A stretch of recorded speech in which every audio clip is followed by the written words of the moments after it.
Kujual gadisku demi ibuku. Bu, Rena pergi dulu ya. Pamit gadis itu pada seorang wanita paruh baya yang tengah duduk di sebuah sofa osang. Tatapan wanita itu sayu. Wajahnya yang pucat menyiratkan jika dia tidak sedang baik-baik saja.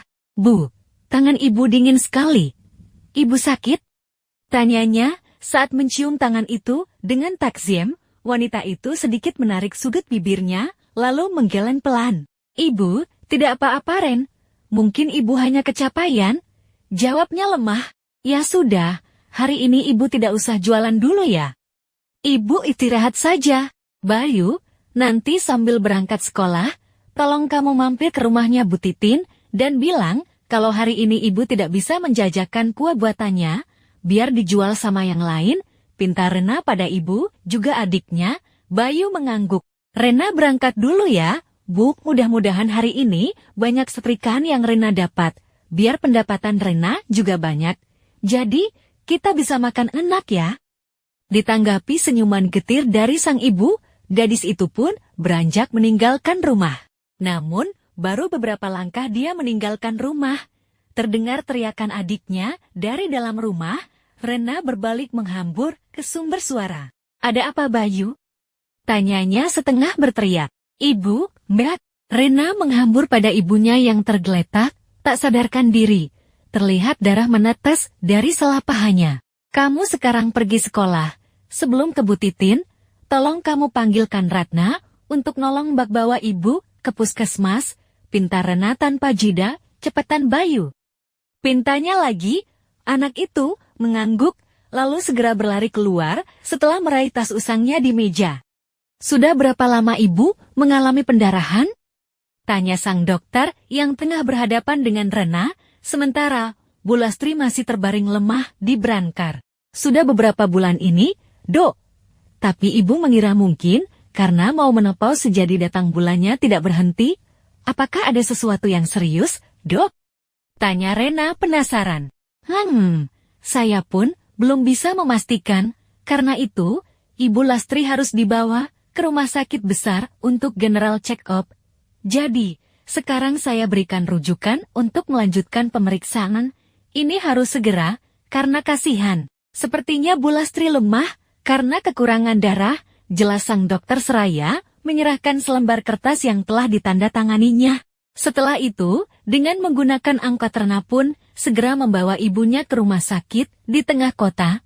Beruntung, kemarin Rena baru menerima gajinya sebagai buruh setrika di laundry tak jauh dari rumahnya. Tak besar memang, bulan ini Rena hanya mendapat 1 juta rupiah.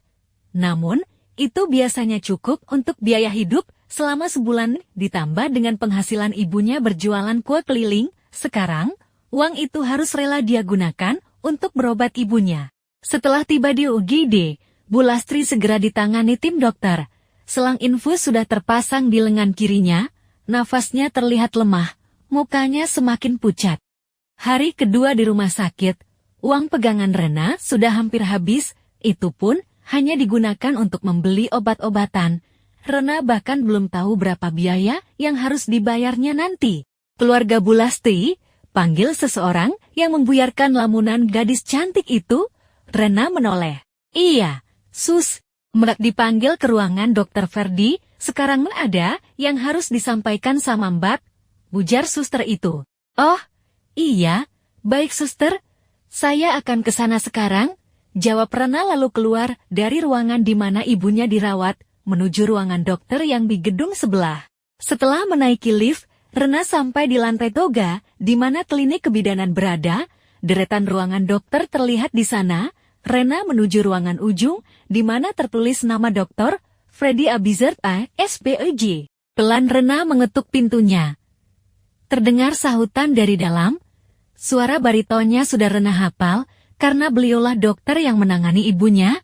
Rena pun membuka pintu berwarna abu itu perlahan. Dr. Freddy duduk seorang diri. Kemana suster yang biasa membantunya? Tanya Rena dalam hati. Oh, mungkin. Karena jadwal praktek sudah habis, pikirnya lagi. Silakan duduk. Pinta Dr. Freddy. Rena menurut. Mereka pun duduk berhadapan. Hati Rena kebat-kebit, seakan menunggu putusan hakim. Dia takut dengan apa yang akan dikatakan oleh dokter itu. Namun, apapun yang terjadi, dia harus siap menghadapinya. Mbak Rena, ada yang harus saya sampaikan saat ini, tapi tolong kuatkan hati untuk mendengarnya. Dokter itu menjeda kalimatnya, lalu mengembuskan napasnya kasar. Ibu kamu terkena kanker serviks stadium lanjut. Beliau harus segera dioperasi. Kalau tidak, harapan hidupnya kecil sekali. Dokter itu menjeda kalimatnya demi melihat tatapan nanar yang ditunjukkan Rena. Sebuah kabar yang begitu memukul jiwanya. Sebuah penyakit berbahaya tengah diderita ibunya. Kenyataan yang lebih pahit lagi, bagaimana caranya ia bisa menyelamatkan ibunya, sedangkan untuk membeli obat ibunya hari ini, untuk makan dia dan adiknya pun entah cukup atau tidak. Harus operasi, dok? Kapan? Berapa biayanya? Berondong Rena, terlihat jelas saut muka cemas dan bingung di wajahnya. Secepatnya. Dan untuk masalah biaya, bisa ditanyakan ke bagian administra. Berapa? Dokter? 1 juta? 2 juta? Puluhan juta? Potong Dokter Freddy membuat Rena makin lemas. Puluhan juta, dok? Wajah itu tampak semakin gundah. Tubuhnya bagai luruh tak bertulang. Bulir bening mulai menggenang. Puluhan juta? Dari mana uang sebanyak itu? Gumamnya tanpa sadar. Dia terisak tanpa memedulikan orang di depannya. Saya bisa bantu. Ucap Dokter Freddy sontak membuat Rena mendongak, memandang pemilik wajah yang terlihat gagah, sebuah kalimat yang bagi angin segar di telinganya. Bagaimana caranya, dok? Tolong katakan pada saya. Saya akan lakukan apapun demi kesembuhan ibu saya. Ujar Rena bersemangat, matanya nampak berbinar. Saya bisa membantu, tapi tentu saja tidak gratis. Saya suka dengan gadis yang masih pra. Katakan saja, dokter. Tidak usah bertele-tele. Sergah Rena tak sabar. Dokter itu tersenyum. Apa kamu masih perawan?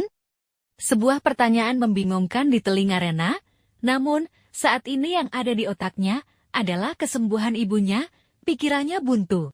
Maksud dokter? Tanya Rena bingung. Jawab saja. Apakah kamu masih perawan? Ulangnya lagi. Ya, saya masih perawan. Lalu apa yang harus saya lakukan? Ucap Rena setengah membentak. Saya berani membeli keperawananmu 100 juta, bagaimana? Mata Rena membulat tak percaya. Apa? Anda sudah gilakah, dokter? Memanfaatkan kesedihan seseorang untuk kepentingan Anda sendiri? Teriak Rena di wajah Freddy. Dokter itu tersenyum tenang. Tidak, saya justru menawarkan bantuan dengan imbalan. Keperawananmu, ucapnya, Rena menggeleng. Itu fair. Kau mendapatkan kesembuhan ibumu, dan aku mendapatkan keperawananmu. Itu adil bukan? Ujarnya, yang sukses membuat napas Rena tersengal karena sesak. Air mata itu sudah tidak bisa terbendung sejak tadi. Rena bangkit, memandang bengis pada lelaki paruh baya yang ada di depannya.